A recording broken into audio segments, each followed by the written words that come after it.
Hello everyone, my name is JD Diwamo from Quezon City po. I'm 26 years old.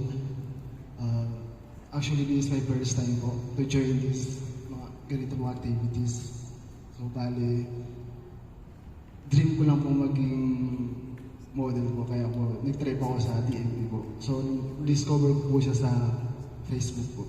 Yun lang po. Thank you. Okay. Hello, good morning. My name is Mary. Marian kasi FB ng account ko. Ngayon. So, I'm 20. Marian, pag ganun. Hi, I'm 20 years old. From Pasig City.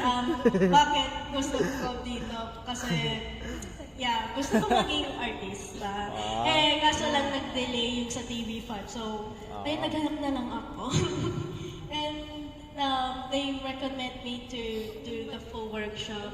Nag-cozy ako and sige, gusto ko mag-in-house din dito. So, yeah. Enjoy ako. I spent my summer modeling workshop. They want to know what artist feels like, and it's hard to be honest kasi may times na self-image, may self-image conscious, but I made it positive kasi Yung mic lang. exercise, taking foods na kailangan ko kainin, not all the time junk food. Thank you so much. Thank you. Ayun lang, thank you. So, ayun po.